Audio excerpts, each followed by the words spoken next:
Okay. So what are we still struggling with here? Let's go to the very top here. How do y'all feel about molecular photoionic equations and net ionic equations? Everyone, speak up. Awesome, great, perfect. No questions? Total Awesome. ionic is just, sorry, total ionic is normal ionic equation, right? Like without the half. Yeah, it's not the net ionic. Oh, okay. Pretty much just splitting everything up into its ion. That can be. Yeah. No. Equations are. Is that okay? What about these type of molarity problems? We haven't done these in a little bit. I know we haven't practiced these in a while because it'll be maybe do a review on electrolytes. Yeah, I think I have that up here. Okay. So again, strong electrolytes are those that are going to be strong acids, strong bases, or soluble salts. By soluble salts, I just mean anything that can dissolve, and you have to know your solubility rules for this, and which is why we emphasized it so much at the beginning of this unit to memorize your solubility rules, so that way by this time you already knew it. We'll go over that in a little bit about it. So what are the strong acids without looking at them? Chloric, hydrobromic, Hydroiodic. hydroiodic, Okay, hold on. Let me start writing perchloric, this down. sulfuric. That's it. So you said perchloric, not, it's not chloric acid, right? Because chloric acid would be this. Yes, sorry. Okay, Then hydrochloric acid, okay, so HCl. and then hydrobromic, hydroiodic, hydrosulfuric. Yes, no, just sulfuric acid. And then nitrogen. And then HNO. That's 6 strong acids. Those are the ones that we needed to memorize weeks ago, right? So that way we know them just like Maria knows hers. And anything that's not a strong acid is a what? Any acid that's not a strong acid is a weak acid, all right? So you may say, how do I know that this is a weak acid? We know that it's a weak acid because it's not one of the 6 strong acids. Okay? I was looking like a J or a 5, I can't tell. On some mixture. How about you can write it with your handwriting? But that would be better, right? Okay. And then strong bases are those that have a group 1 metal, such as sodium, potassium, lithium, cesium, any of those, or a calcium, strontium, barium connected to a hydroxide anion. So anything like CaOH2 or NaOH. These are all strong bases, okay? What about this one? I have a question. Yeah, Wait, what about hydroiodic acid? what about it? Is that also a strong one? Yeah, that's this one right here, the one that Rich said he couldn't read. Oh, I HI? thought it was nice. Sorry. Okay. No, sorry. Sorry. Yeah, okay. So hydroiodic is a strong acid, yeah. So is aluminum hydroxide a strong or weak electrolyte? Isn't it insoluble? Insoluble, so it's a non-electrolyte, right? Yeah. And then threw y'all for trick y'all there. So if it's a salt, and we know it's a salt because it's ionic and it doesn't dissolve at all, it's not even going to be a weak base. So it's an insoluble salt, therefore it's a non-electrolyte. And again, this all goes back to solubility rules, which y'all should have by now have memorized.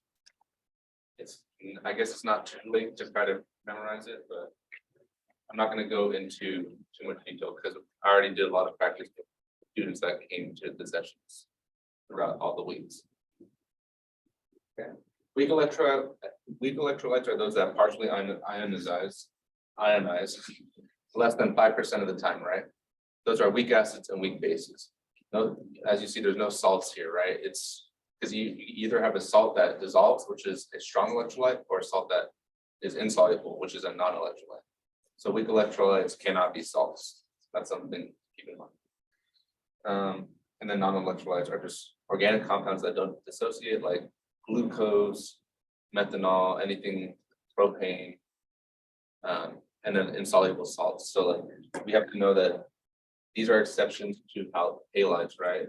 Silver plus one, silver plus one charge with the halogen is gonna make it insoluble. Same thing with the lead 2+ ion. And then there are a couple extra sulfate exceptions as well. So any questions? And again, if you don't really know, then you can try to memorize some solubility rules for the exam. Okay. All right, let's go back to, how do y'all feel about these like solution stoichiometry? Thank you, Michelle. Okay, you say good, but. All right, raise your hand if you feel confident about these problems, if you can solve this. I only see like 3, okay, I'm seeing a little bit more. Okay. Wow. Perfect. Awesome. Raising hand. Okay, so some people don't, so I'm just gonna run through this one really quick. 42.5 milliliters of hydroiodic solution is completely neutralized by 56.9 milliliters of 0.79 barium, or not, yeah, barium hydroxide solution. What is the concentration of the original HI solution? So what I have to know is that since there is 2 moles of OH, let's first write out a chemical equation first. So HI plus BaOH2 is going to produce, you know, these always produce what? A salt and water, right? So barium iodide plus water. We just balance this out. So it would be 2 there, and then 2 there, and that's balanced, okay? So to figure out how many, since it's saying completely neutralized, it means that the moles must be the same for each thing. So we would have, or not necessarily actually, since there's a 2-to-1 ratio here. So the first thing I would do is start with the moles of, find the moles of barium hydroxide. And if we have the moles of barium hydroxide using this chemical equation, we can convert that to moles of, we can figure out how much moles of HI, hydroiodic acid, we needed. And if we find the moles of that, we can plug that into our molarity equation to figure out the concentration, right? So I would do 0.0569 liters, which is right here. I'm just converting the milliliters to liters, times the molarity, which is 0.79 molar, is going to give us some number, which I have on. And that, if one of y'all has like a calculator. Okay, so that's going to give us what? 0.044951. Perfect. And this is moles of barium hydroxide, right? All right, so now that we have moles of barium hydroxide, we need to figure out moles of hydroiodic acid. And we just use the mole rate, right? So we look up here, for every 1 mole of barium hydroxide, there's 2 moles of hydroiodic acid reactant, right? So 1 mole BaOH2, 2 moles of HI, it's going to give us 0.0899 moles of HI. And then we have the moles of HI. So the molarity of HI solution would be this. Equals the moles of HI divided by the liters of the solution. The original liters, the HI solution was 42.5 milliliters. Yeah, someone has like a pet bird.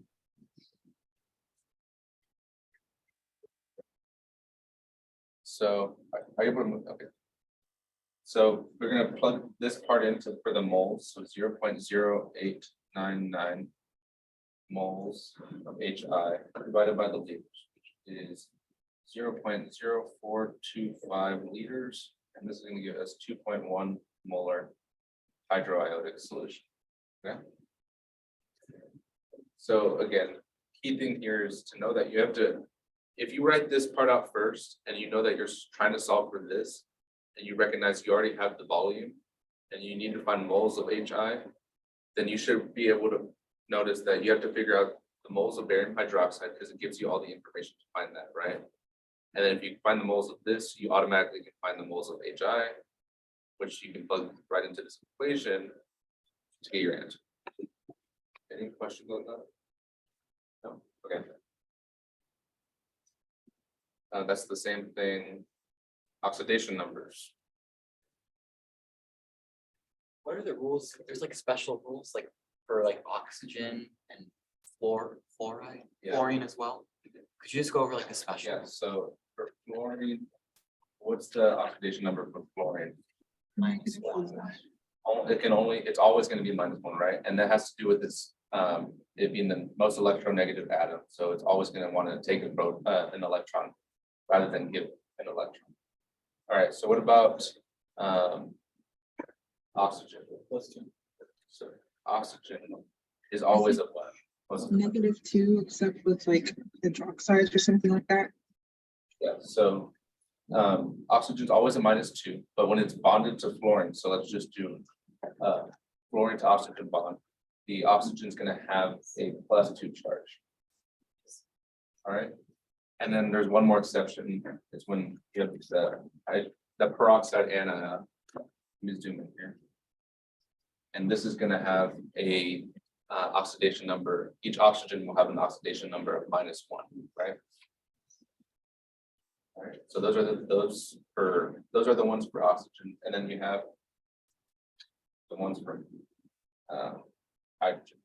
When hydrogen is bonded to a covalent,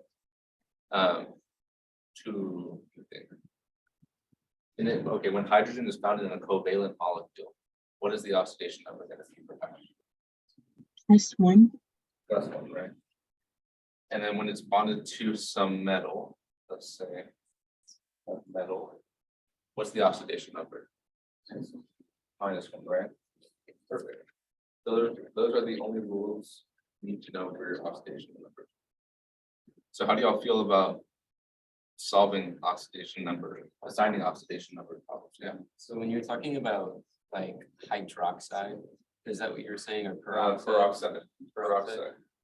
Hydroxide is this. Right, OH, yeah. So I just misspoke. Could you like show an example of maybe like a molecule with that in it, Yeah. and then kind of do the oxidation? Na2O2. The way we know that this is a peroxide is because if we do the reverse crisscross thing, you would get, well, first of all, wouldn't these reduce down to NaO if it was like, let's say we have calcium 2+ and then oxygen 2-. We know that this produces calcium oxide, which is just CaO. You don't get Ca2O2. But this is the first thing that makes me realize that this is peroxide and not the regular oxygen, right? And then when you reverse crisscross to figure this out, you get Na+1, and then you get your O2 2-. Clearly, we can see that the sodium has a +1 oxidation, right? Now, looking at this, we have a -2 charge, but because there's 2 oxygens, that means each oxygen has to have a what charge in order to add up to overall -2 charge. -1, right? Because we can break this down into 2 separate oxygens.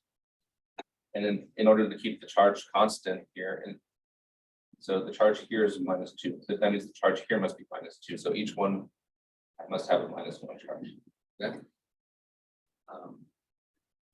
Yeah, so you'll most likely see the professors like to give y'all exceptions to see if you learn things. So it's good to know these exceptions, right, or these rules.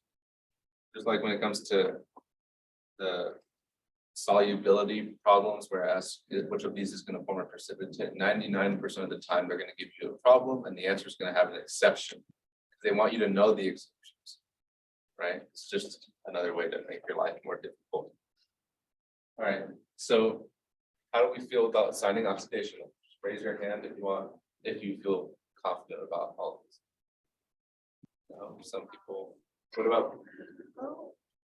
2 people raising their hands? People on Zoom, you can raise your hand in the, I don't know, I think you use the reactions button. That's a way. Because right now, we only have, well, we got a lot of people raising their hands. Okay. All right, so let's just do a couple, like the first one we know is oxygen to fluorine, that's an exception, right? So we know oxygen is gonna have a what charge? And or each fluorine is gonna have a what charge? Minus one. All right, how about, let's jump all the way to K. This is antimony hexafluoride. So what is the charge on antimony? And what about the oxidation number for? Crazy. You said minus one, right? How about Al2O3? Minus two. Minus two on what? Oxygen. And then each aluminum has a plus. Find a covalent. Okay, how about CO2? Carbon has a what? Plus two. Plus two. Plus Plus four. Four, right? Because we know each oxygen has a minus two charge. So each one has a minus two, and we have two of these. We have a total of a minus four charge there, right? Minus four in total, right? In order to cancel out that negative four charge, you have to have a plus four charge here, so that way the overall charge is zero. So plus four. So plus four, each oxygen, remember, use your rules. We know oxygen 99% of the time is minus two, except when it's peroxide or bonded to fluorine. There's no fluorine here, so we know it's not that one. And then chances of it being an ionic compound with a peroxide and a carbon are very low, okay? So this would be minus two. You said oxygen is, has two when it's with fluorine or what? What is with fluorine? That's it? Yeah, that's the one. What about these two right here? Zero, right? Because naturally, phosphorus occurs naturally as a tetraatomic species. So if this is in its natural state, the oxidation number for anything in its natural state is zero. And same thing for Q, right? So Br is natural state, oxidation number is zero. Does it What is also depend on its like physical state?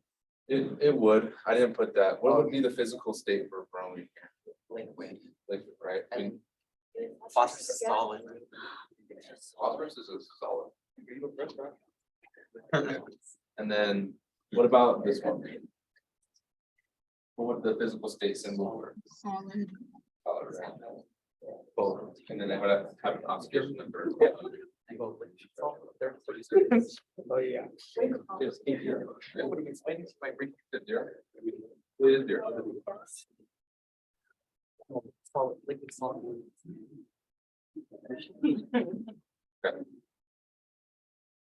All right, I'm gonna continue on just because I think I provided you the problems to do. If you're still struggling on those oxidation number problems, you have the key with you, or you sent that out a couple days ago, so you should be able to use that and then ask questions if you need them answers. Okay. I don't want to spend so much time on one topic, because there's obviously 3 chapters we have to get to. All right, what about classify each of these as strong electrolytes, weak electrolytes, or non-electrolytes? Good, good. What about number 7? Similar to these. I'll let you. Okay. Raise your hand if you feel like you can solve number 7 with no help. I with pride. Perfect, okay. Like, if you want to, like, I'm not 100% good. Okay, number 7, let's go through it really quick. One mass and calcium nitrate are required to produce 350 milliliters of a 0.85 molar solution. So we have molarity equals moles over a liter. This is the first thing that should come into your mind when you think of this type of problem, right? clearly it's asking what mass is required. And in order to figure out the mass required, you have to figure out the moles and then figure out the mass, right? Using the molar mass. So it already gives us everything we need, so 0.085 molar multiplied by the volume, which is 0.35 liters, is going to give us the moles of calcium nitrate, which is going to be 0.02975 moles of CaNO3. And all we have to do now, we already figured out the moles, just use the molar mass, which is for every 1 mole of calcium nitrate, there is 164.078 grams. So that's the molar mass, we'll figure out the answer, right? 4.88 grams. So again, these problems are not too difficult. Oh, I did barium. It really just- That's why I'm Yeah. looking at that. You have barium here. I do. On number 7.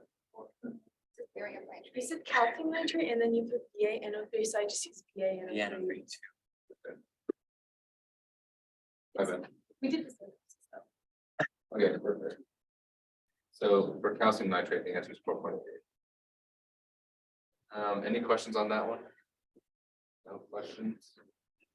Okay, if you're not asking questions, I'm assuming you know how to do it, right? All the people that didn't raise their hand up. You got a question? Yeah. Yeah, for number 8, do we just convert to moles and then multiply by Avogadro's number? What mass in grams of potassium ions are there in that? Or so first you would need to figure out so this is going to give you the amount of moles of H2SO3, right? And you need to find the moles of potassium. I can run through this one real quick. So in order to solve this one, you have to realize that when you do this part here, all you're going to solve for here So also K2SO3. exactly. So it's 0.0375 moles of K2SO3. But it doesn't want the mole or the mass of K2SO3. It's asking for the mass of potassium ions. So we know for every 1 mole of K2, go ahead, keep walking. 1 mole of K2SO3 is the same as 2 moles of K2 or Yeah. K. Yeah, 2 moles of K plus, right? Because it's the ion. And we're gonna go ahead and figure out that, or actually, no, we can go further and say that the molar mass. So, hold on, give me 1 second, right? So the molar mass of 1 mole of potassium, and since it could be potassium, you can say K plus or K, it's still gonna be the same mass because the electrons have very negligible amount of mass. They don't play any role when it comes to atomic mass, okay? So that'll be just the molar mass of potassium, which is 39.098 grams. And you'll get 2.93 grams of K plus. Right, yeah, so what you have to realize is that when you solve for this part, you're not getting moles of K plus, you're getting moles of K2SO3. And you have to convert that to moles of K plus using the ratios here. So yeah. So for this one, how you know you're not supposed to multiply it by like 6.022 times 2 to the 22nd is because it asks what mass. Yeah, it's saying what mass, not Okay. how many ions are. Like Exactly. It says how many ions are there in this amount of solutes. Then you would, after you get to 2 moles of K plus, you would do 1 mole of K plus is equal to 6.022 times 10 to the 23rd. But that's not for this. Well, the second one. okay, right here. I have you do it in the second problem here. Right, but does that make sense? See the key difference, how many? And then this is always a little keyword that will say, okay, I need to use Avogadro number. So, any questions on that one? What did you say the keyword was? The how many how many potassium ions there are? Because in this one, the how many potassium ions tells me I need to use Avogadro's number. On this one, I know that I'm not supposed to use Avogadro number because it's asking for what mass in grams of potassium ions is in this setting. Does that make sense? Yes, thank you. All right. No questions on that. Let's keep. That was just a very. That one's a conceptual one. What about number 10? I don't understand.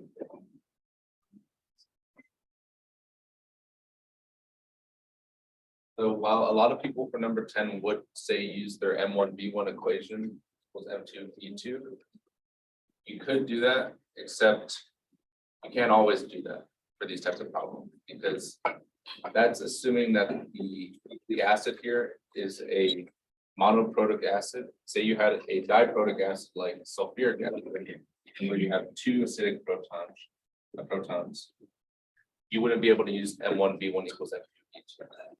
However, if you did do it for this problem, you it's the right answer. Just know you can't always do that, okay? The way I always do these problems is by finding the moles of HBr and then using the balanced chemical equation to find the moles of sodium hydroxide, but since it's a 1-to-1 ratio, moles of sodium hydroxide equals moles of HBr. And you just plug that into a new molarity equation. It's the same exact thing. Just check right there. Pull it up on the key.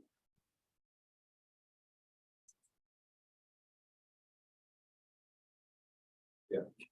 So the way I would have done it is I would have found the moles of HBr, converted that to moles of sodium hydroxide. We know it's a 1-to-1 ratio, which is the same thing, right? And then we just divide by the molarity. So we solve for liters and then divide by the molarity to get the liters, and we convert liters to milliliters.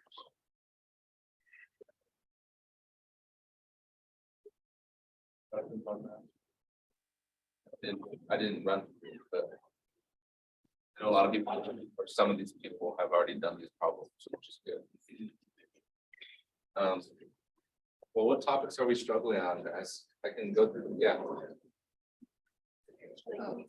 Do you know, is the law of fusion stuff going to be on it? Law of fusion. Like M1 rates. over R, like rate 1 over rate 2. F fusion, law of fusion, Ram's law, yeah, that's gonna be on this test. Yeah, could you go over that? Yeah. Y'all know, do you know what problems are Graham's law? Like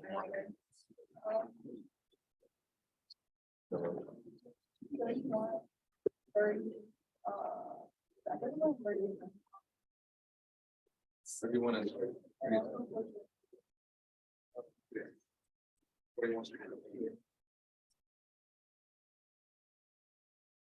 It's like, Oh, yeah, that's a good one.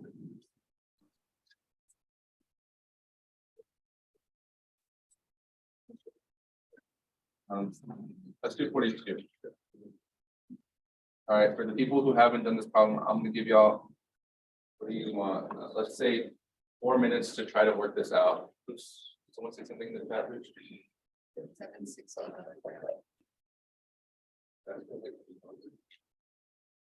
Yeah. No, there's a version. Oh, still need it. Okay, yeah, so all right, go ahead and work out number 42. And we'll go from there.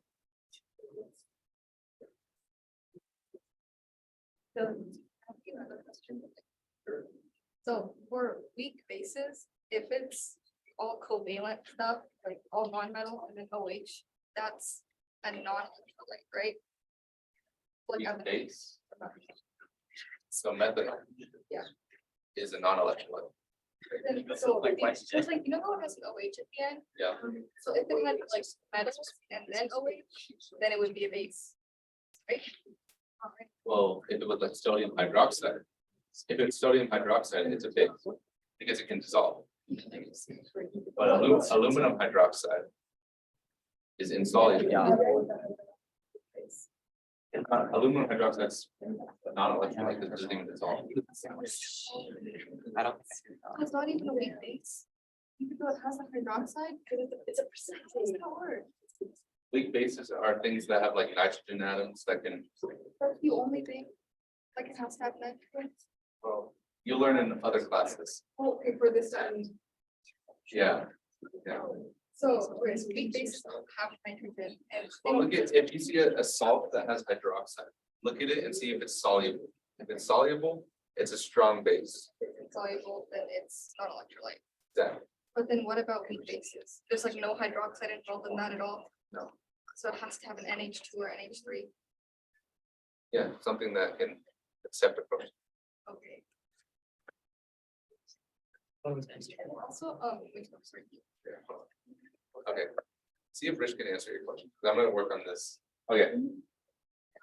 All right, so step one for this problem is to read it, right? I hope y'all at least read it, okay? So it's asking for, how long will it take for 1 liter of chlorine gas to fuse under identical conditions? So it's asking for what? Is it asking for the rate of chlorine gas diffusion, or is it asking for the time it takes for the chlorine gas? The time, right? So we know that we can relate that the rate of Cl2 is equal to 1 over the time it takes to diffuse, right? So we're gonna come back to this later. However, what we also know is the rate, we can find the rate that it took for the helium to, because we know that rate of the helium fusing is equal to 1 over the time it takes, and the time it took for helium to fuse was 4.5 minutes. So we know with these basic things that tell us where to plug our numbers in, right? And you get, this is equal to 0.22. And this would be inverse minutes. That's your units. All right, any questions so far? No questions? Perfect. I have Okay. a super Yeah. quick question. ahead. When you're talking about the weak electrolytes and weak bases and stuff, I was like wondering why the review said that like I asked it in the chat like yesterday, but like wondering why like non-electrolytes like BaSO4, like why is that a non-electrolyte? Because like when I go online, it says it's like weak. Say like, what if? Yeah, so what we learned about like sulfates That's what. is that sulfates are generally insoluble. There's a couple exceptions to this rule, and those exceptions include calcium, strontium, and barium, which will make sulfates insoluble. That's not true. So the fact that they're insoluble means that they're not gonna dissolve. And these are going by solubility rules. Okay, And okay. you'll learn in like Gen Chem 2 that everything is very slightly soluble. Like it may be 10 to the minus 80th. So have a solubility of 10 to the minus 80th in water. But because it's that small, we just say it's insoluble, okay? But you will learn that, yeah, even though we say barium sulfate is insoluble, it can probably dissolve just a tiny bit in water, but Okay. okay, that's a later class. So that's why the internet says it's a weak electrolyte. Because Okay. while it will dissolve very slightly, in our class, we say it's a non-electrolyte because it basically doesn't dissolve at all, okay? Okay, thank you.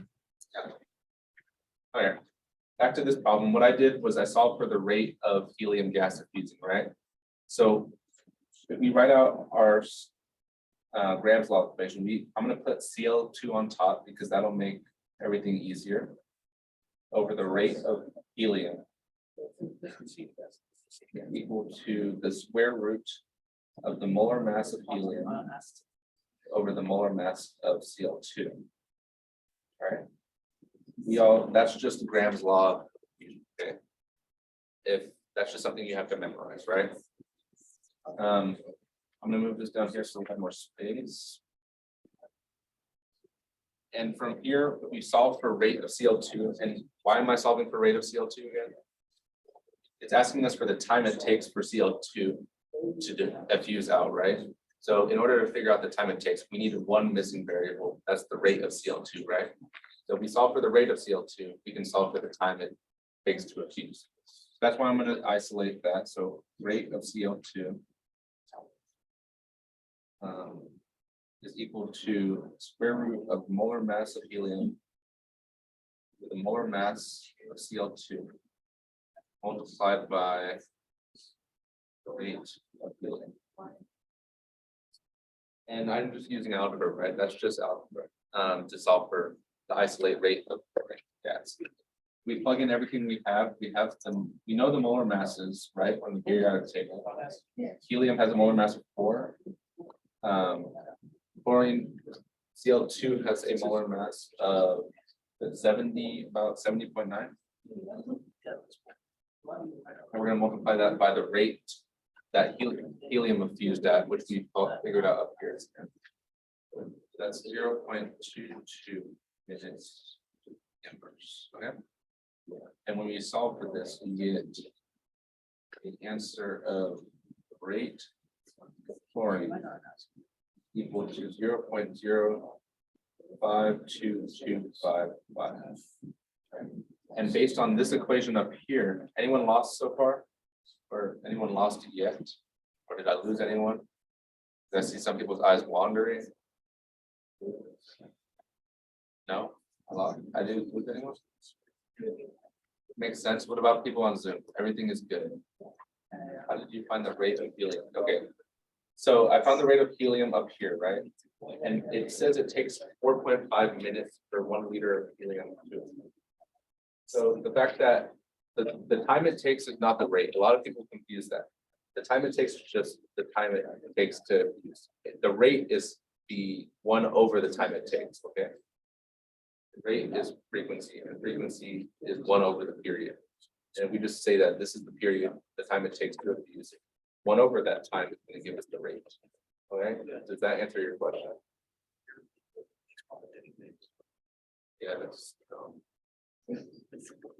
okay, perfect. And you said you have a question? Always in minutes. It can be seconds, it can be minutes, it can be hours, as long as your units for the rate, both rates match up. So say there's a problem that gave you the rate, 2 rates, and it's asking you to solve for one of the molar masses of an unknown. All right, so we know these 2, and we know one of these. It's asking us to solve for an unknown molar mass, right? Yeah. And it gives you one of the rates in minutes and one of them in seconds. We have to convert them to the same units in order to get the right answer. 4 over 79. Okay, so 4 over 79 comes from right here. The molar mass of helium. Molar mass of helium over the molar mass of Cl2. I just rewrote everything with the numbers that we wanted to plug in. And we get 4 over 70.9. Okay.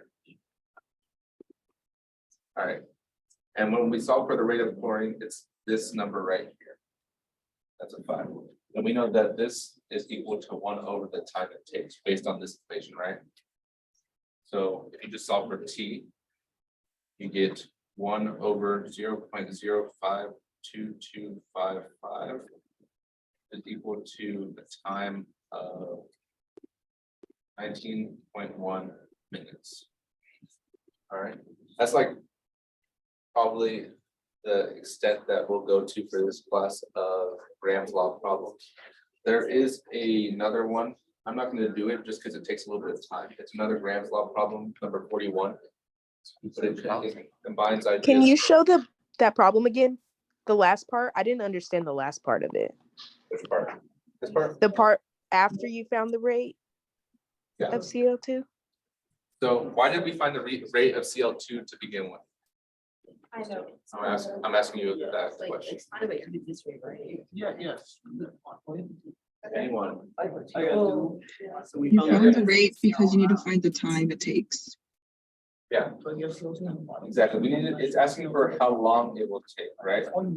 So it's asking for this number right here, the time. So in order to find the time, we need to find the rate of Cl2. So after we found the rate of Cl2, we need to find the time, and it's just isolating T and then dividing by the rate. Okay, thank you.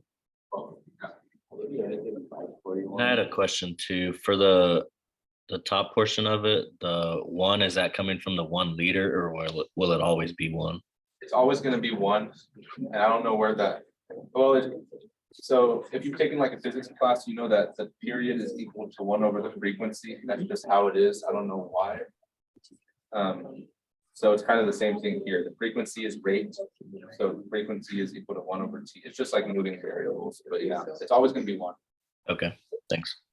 Wait, how does the liters affect it? So what if the liters was like 3 or something instead of 1? Yeah, that would change everything, and you're not going to see that in this class. Okay. So we'll only ever see 1 liter? Well, you may see like 3 liters here and 3 liters here. So it had to be the same volume. Okay, so we don't even use it in the calculation.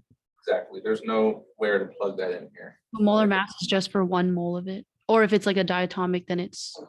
The molar mass is just the molar mass of the compound. Okay, okay. It doesn't really, yes, the molar mass is for 1 mole of compound, but it doesn't mean that it's 1 liter all the time. Yeah. I understand. I know you already answered this, but where did you get the 4 from? The 4 comes from the molar mass of helium, which is on the period Oh, okay. table. Okay. Any, yeah, Would it change if like the volume was different for each one? yeah, exactly. It would change because you have more of one gas in the same container than you have the. No, well, it would have to be the same, because it would have to be the same container. And you know, the gas takes up the volume of the container. So if this one's in a 1 liter container, this one would have to be in a 1 liter container. If you change the container, you're gonna have a totally different rate because it's taking up a different volume.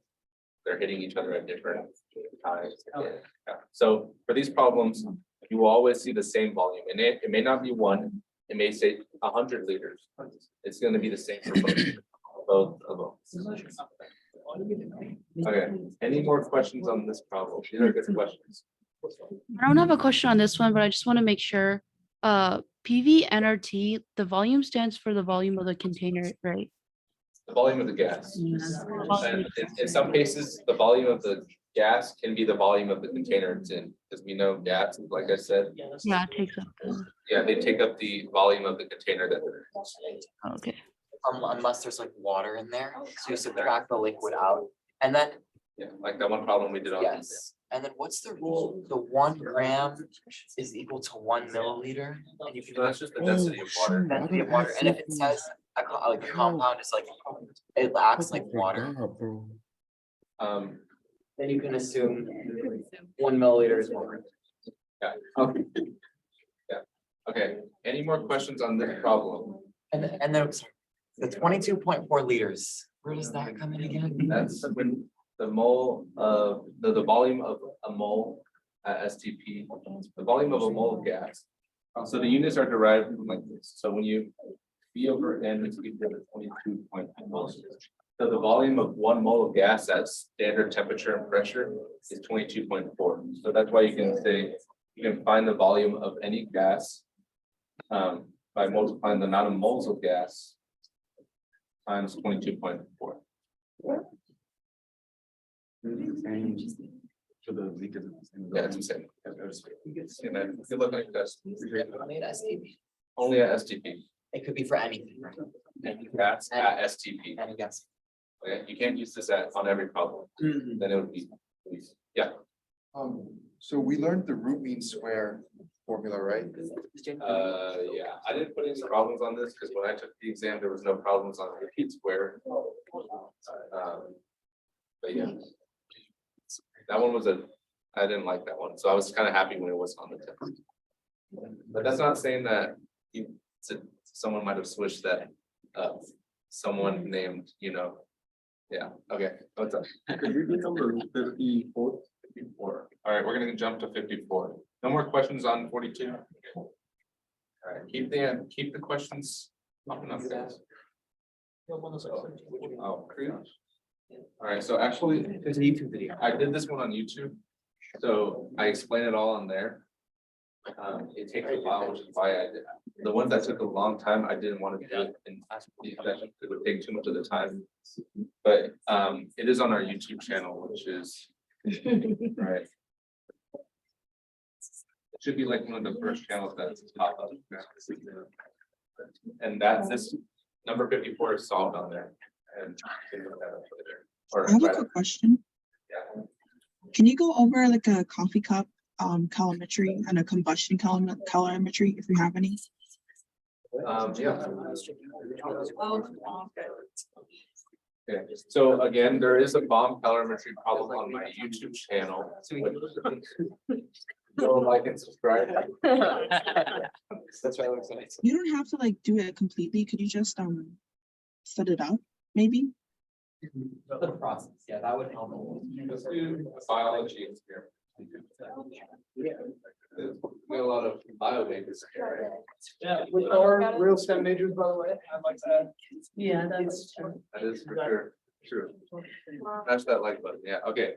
A biology experiment requires the separation of water bath at 37 degrees Celsius. The temperature of the cold tap water is 22 degrees Celsius, and the temperature of the hot tap water 55 degrees Celsius.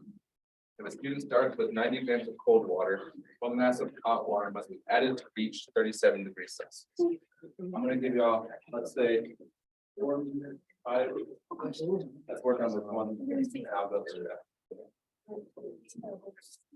So this, although this isn't really a coffee cup problem, it's the same exact principle. You're gonna usually use this problem. Could you repeat that one more time? I couldn't hear you because of, I think the mic is picking up people's voices. Okay, yeah, so even though You said this it's isn't, not, it's not a coffee, it's like not a usual coffee cup calorimetry problem, but it's the same, you'll solve it the same exact way you would normally do a coffee cup calorimeter problem. Like it's there's like no, 61. like it's the same ideas. Okay. So go ahead and try this one out.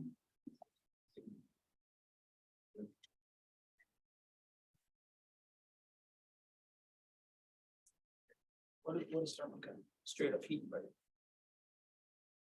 So say for example, you're doing the coffee cup I do this like, I imagine myself. For these problems, does it matter which one you put as negative and which one you put as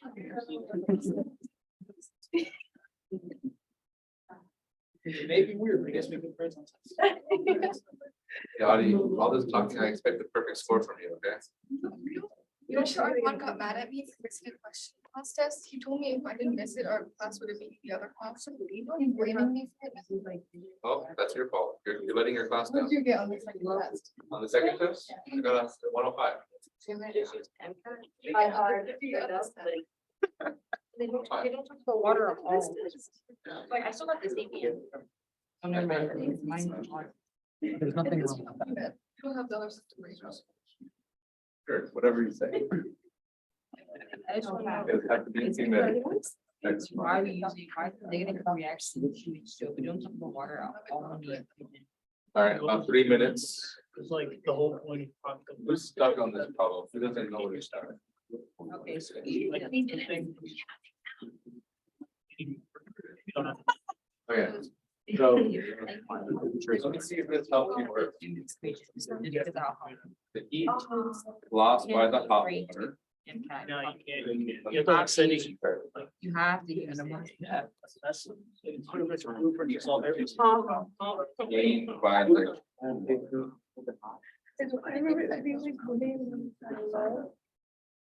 Maybe that'll put you on the right track. Can you just explain that real quick? I couldn't hear you because. Yeah, okay, so let's try to, there's mics all over this room, so if you're talking even in the back room, they're gonna hear you on Zoom. So the people on Zoom may have a hard time hearing me if anyone's talking with it. I'm gonna just look up, you got mics everywhere. Which is kind of cool, but kind of a downside thing too. But yeah, okay, I'm sorry. So this concept is just saying that the heat lost by the hot water is being gained by what?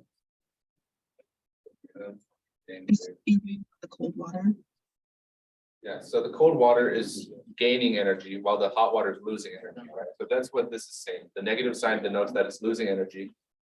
The positive sign here, which is not here, but it's implied, is saying that it's gaining energy, right? So with that, I don't understand that still. That, like, which one is negative and which one's positive. yeah, so yeah. We know that energy or heat transfer from hot things to cold things, right? Do we agree on that? Yeah, like you always be losing a cold game. Yeah, exactly. And so like if you put an ice cube on a table, the table is at room temperature, the ice cube is freezing, right? So the heat's gonna transfer from the table into the ice cube, melting the ice cube, right?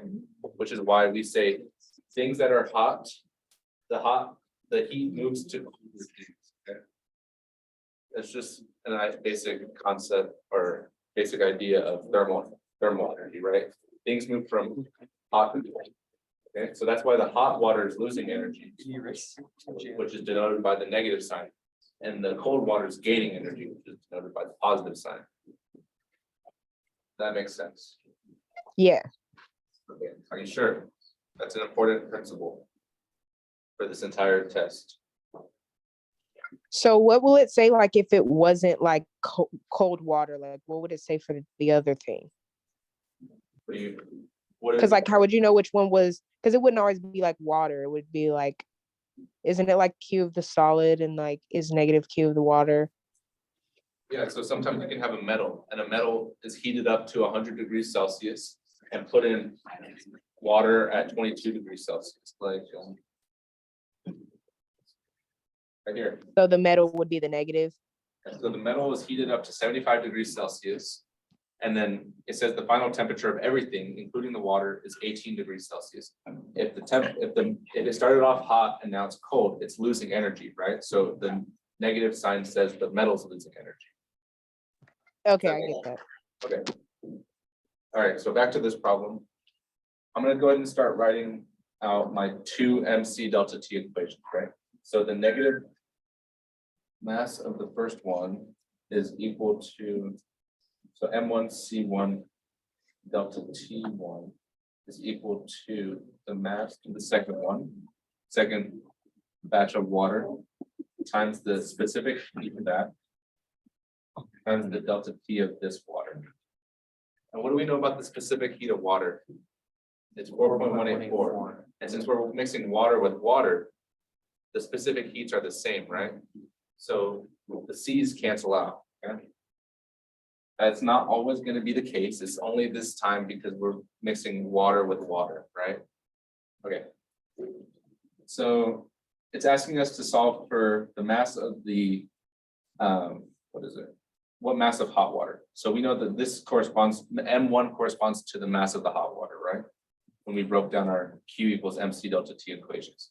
So if I solve for M1, we get M1 is equal to M2 delta T2 over negative delta T1, right? So this is what, do y'all understand how I got here? Yeah, okay. So we need to figure out the delta T of the cold water, which is the final temperature. And it says we're trying to prepare a 37-degree water bath. So the final temperature is 37 degrees. So delta T2, this is for cold water,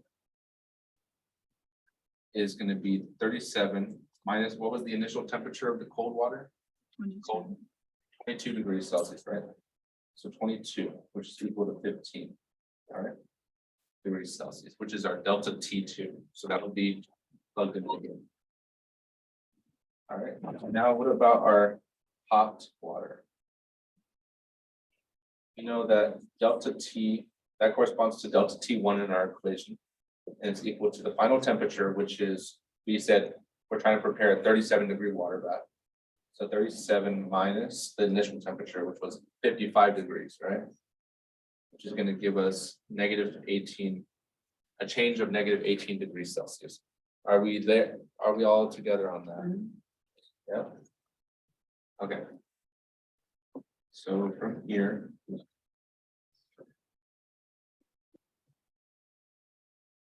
I'm just plugging everything we have. So I'm just actually.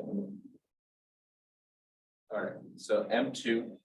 This course M2 corresponds to the cold water, right? Because when you broke it down, this is what the M2 is, right? So it gave us a mass of 90 grams. So this is 90 grams of the cold water. The delta T2 we figured out was 15 degrees Celsius. We're gonna divide this by the negative of the change in temperature of the hot water, which we said is up here. We said that's negative 18, right? And when you solve this, you get M1 is equal to 75 grams. So you need 75 grams of hot water at 55 degrees Celsius to combine it with the cold water at 22 degrees Celsius to make a water bath of 37 degrees Celsius. Any questions on how? Would it be the same if you assigned the cold water to be M1 instead of would it be the same thing? Yeah, I think it would, but I just put my signs on the things that make sense to me. You know, I know that this is obviously losing energy and this is gaining the energy. So had you put the sign on the wrong side, you still would have got the same answer, but it's not good practice just to put your negative sign anywhere, because there's going to be some problems that are going to ask you know, which one's losing heat, which one's gaining heat, and you need to be able to know which one's losing heat and which one's gaining heat. Okay. Okay. So make sure you know why one is gaining, one is losing, and why it corresponds to the negative and positive. All right. So again, that wasn't a coffee cup calorimetry problem because you're not using a coffee cup, but it's the same exact. Will we get the same answer if we found change in heat from cold water and did the second heat? Yes, if you had just solved for Q equals MC delta T and solved for Q here and then plugged it in to this, you would have got the same answer. All I did was just set both of these equations equal to each other and solve for the variable they're asking for and plug in everything. Any other? Perfect. Thank you. Thank you to my students. I have a quick question. Will there be questions like the hot balloon question on Alex, where it's like find the volume of the hot balloon and the density of air, and I spent so much time with those questions, so I just didn't know if that's gonna be an exam. Please say no. So when I took the exam, there was not any questions like that on it. However, I don't want to say no just because it could change, you know. I mean, we got new general chemistry 1 professors that like to, you know, I don't even need to finish that. Say Gen Chem 2 lab was an experience. Okay.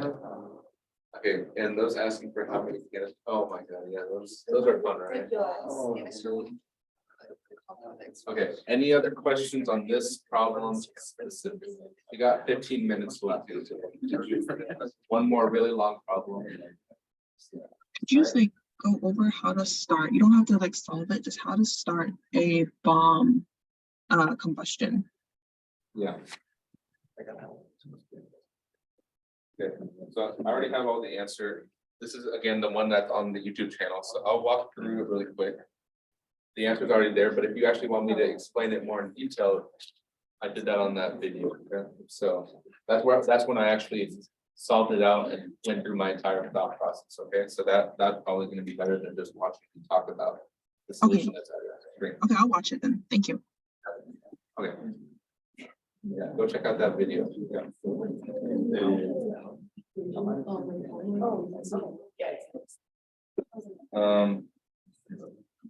I'll write out the ones that I can think of off the top of my head, but I don't want you to just memorize those because you know there may be something I forget. So equations for this exam. Starting in chapter 4, we have molarity equation. We get to chapter 5, we have. Can we get the link to the YouTube channel? Yeah, for sure. Okay, maybe if Rich gets here soon.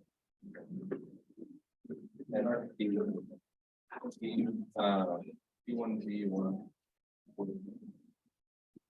Are you able to put the YouTube channel in the chat because they're asking for the link or something? All right, we know V over T is equal to V over T. Like names, like. They do have names.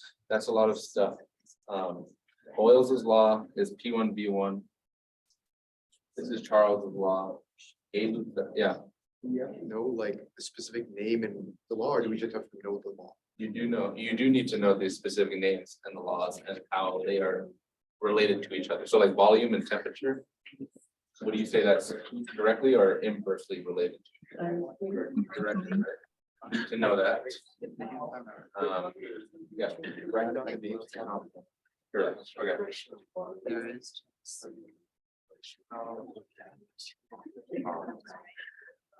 Okay. Yeah.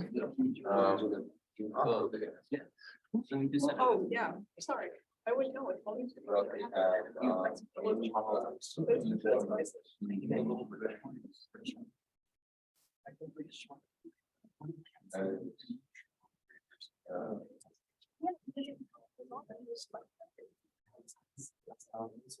Fine, what gas law?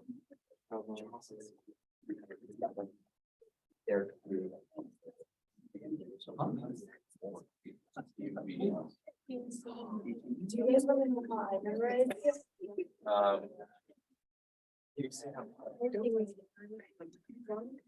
What does CG law stand for? I was too lazy to write out combined gas law, so I put CG law. Oh, is that not the PV and RT? That's the ideal gas law?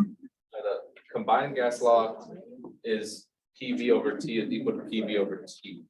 Oh, okay. Ideal gas law is PV is equal to nRT. Your revenue rich on YouTube. Copy the URL. Copy the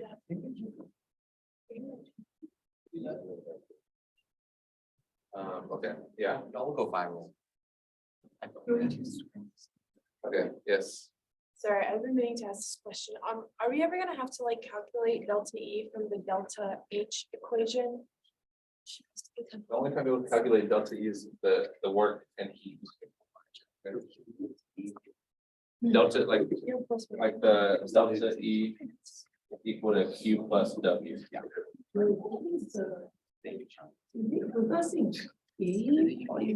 Do you have any of those problems you could go over real quick? It's one number essentially. When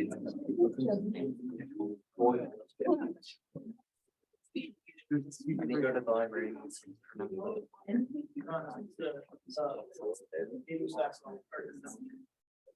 Anyone's already. What is this?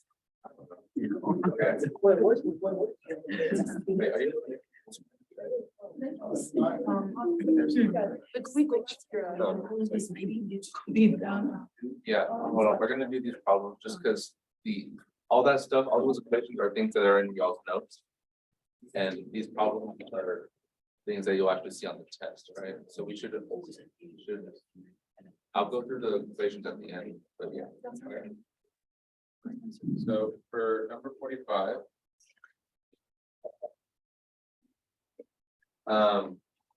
We need to, it's asking for us to find the change in internal energy. So when I see this change in internal energy, I think of this equation. U plus W, all right? So you need to pay attention, what's important is paying attention to the directions and the signs of this, these types of problems. So first thing first, I noticed that one has units of joules, one has units of calories. We need to make sure that these are the same units when we add them together. So I'm just going to convert calories to joules. So you're going to get 530 calories. We know that for every 1 calorie, there is 4.184. And this gives us Real quick, do you think he's gonna ask like to convert to like the British, what is it, British Yeah. unit? Isn't it just like, 100 kilopascals, something like that. so that's Pascal's is, Oh, that one? that's pressure. One British thermal unit is 1,055 joules, that one. I'm Yeah, gonna ask this. it's just like 1,050. I mean, if he does, I'll give it to you, he might not, I don't know. I would just, it's 1,055. It's an easy number to remember.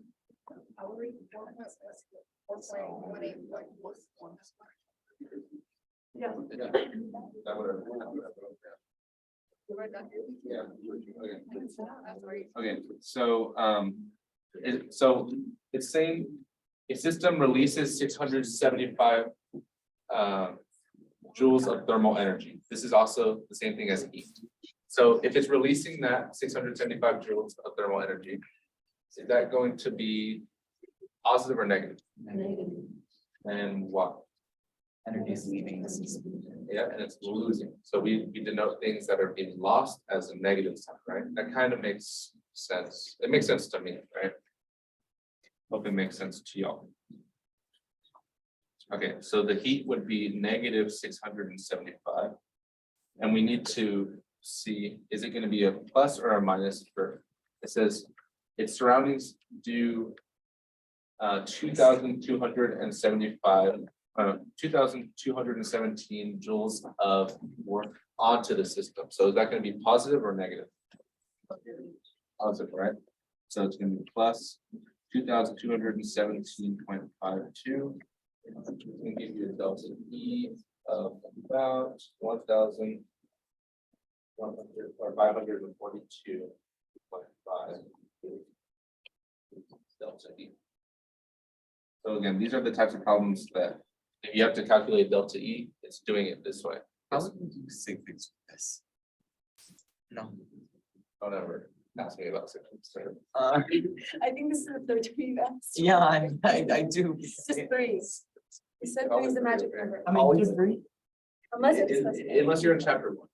Okay. I mean, to be fair, his professor cares a lot about sick. Oh, that's true. True. It gives me so many points off on labs if like one of my sick things, are -5 and 2. One of my sick You things. don't have like -20 from 6 things? Huh? Oh, you must be lucky. That's crazy. Yeah. We had like. No, but it's like per. Yeah, I lost like Yeah. 40 points on assignment. It's not what. I don't think. He doesn't even know he's doing it. You haven't taken Jenkins too well. No, Jen's in one lab. It's kind of chaotic. Someone asked about question 4. Someone had a. You can pull up the chat. The grade's mine. Hold on, can y'all just? All right, the session will end in 5 minutes and y'all can talk as much as y'all want. Just, I know that people on Zoom probably are hearing all this background noise. Are y'all hearing a lot of noise in the background? You can say it in the chat, so that way everyone can see that they are, okay, look, Jake says too much. See? Okay, can you scroll back up to the actual question? I'm sorry, Jake. If you'd like to speak to the man, oh wait, would you know that? Probably like ones that will come up as short response will be like your calorimetry ones. Or your calculate delta H. Oh yeah, for sure, calculating delta H of a reaction. Which we did plenty of those. And again, all of our Zoom sessions were recorded and posted, so all the problems that you see on here that have already been done are on YouTube, so you can always look at the YouTube channel while me and Rich go get lunch together after this. Yeah. Before, like way before, someone asked about 40. 40, someone said 40. And are you able to find the question, or someone asked a question about question 40? You gotta list all along there. It's like, Maybe they're not even here anymore. Okay, yeah, question 40 is very important. This is the last thing we're gonna do. I already did it, but when you go, if you start here and you end with the final volume that's greater, is work being done by the gas or on the gas? By the gas. So would it be positive or negative? If the gas is doing work, Oh, negative. is it expending energy? Like when you go for a run, are you expending energy or are you gaining energy? All right, so the gas is expending energy, therefore it's doing work on the surroundings, thus work would be negative. Now for the second case, if you go from this volume to a smaller volume, is the gas doing work? Is the gas having work done on it or by it? It's done, it's being done on it, right?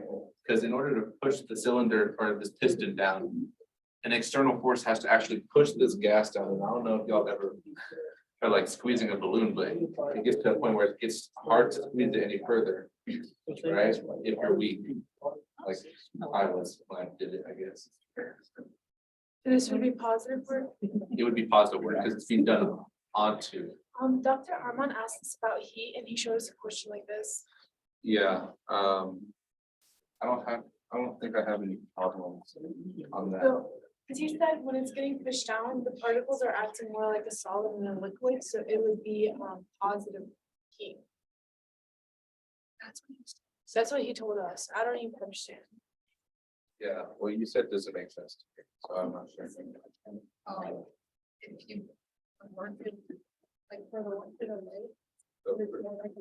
He said that heat is negative.